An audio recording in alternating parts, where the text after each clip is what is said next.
Assalamualaikum warahmatullahi wabarakatuh.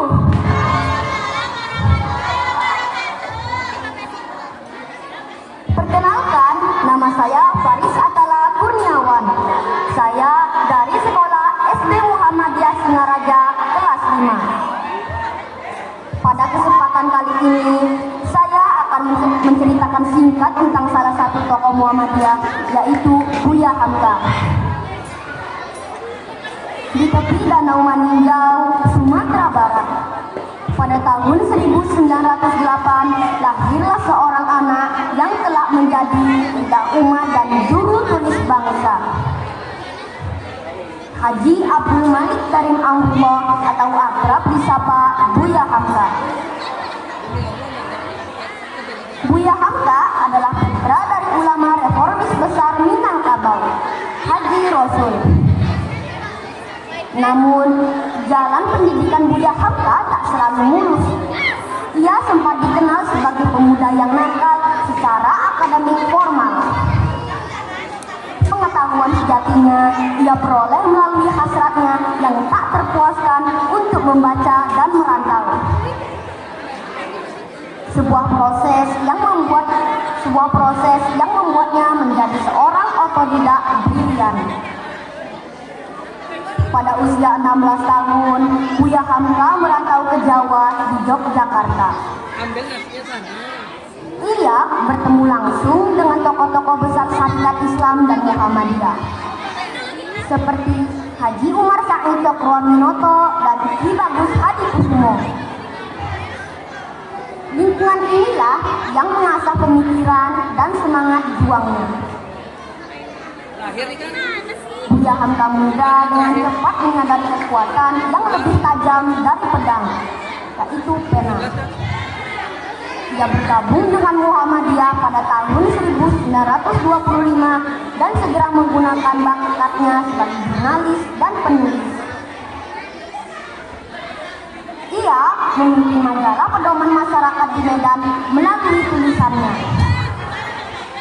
Ia mendakwakan ajaran Islam yang maju, rasional, dan progresif untuk melawan takhayul dan kejumudan.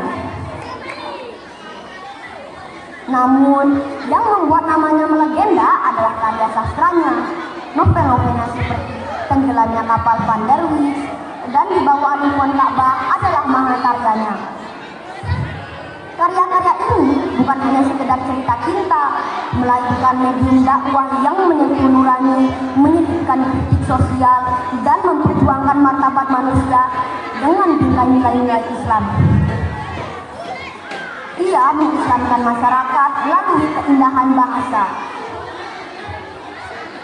Puncak karya intelektual Buya Hamka adalah Tafsir Al-Azhar. Tafsir ini ditulis dalam situasi yang paling sulit, bahkan saat ia ditahan di penjara politik. Di balik jeruji besi, ia menemukan kedamaian untuk merampungkan maklum opusnya. Tafsir Al-Azhar adalah hadiah berharga bagi umat Islam Indonesia. Karena ia menafsirkan ayat-ayat Al-Quran dengan bahasa yang akrab, menghubungkannya dengan konteks sosial, budaya, dan persoalan kebangsaan Indonesia. Buya Hamka tidak hanya menjadi tokoh Muhammadiyah, ia adalah Ketua Majelis Ulama Indonesia atau MUI yang pertama, dan seorang pahlawan yang mengajarkan bahwa seorang ulama harus berjuang di semua ini. Di mimbar masjid, di parlemen, dan bahkan di balik meja tulis sastrawan.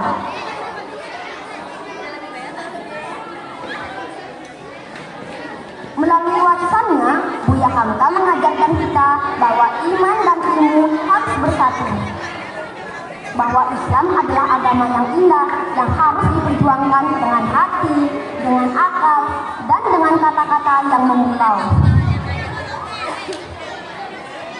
Buya Hamka adalah bukti bahwa kebesaran seorang ulama terletak pada luasnya ilmu, ketajaman pena, dan ketulusan hati dalam mengayomi umat, bahkan kepada mereka yang pernah menyakitinya. Demikian cerita singkat dari saya. Wabillahi taufiq wal hidayah. Wassalamualaikum warahmatullahi wabarakatuh.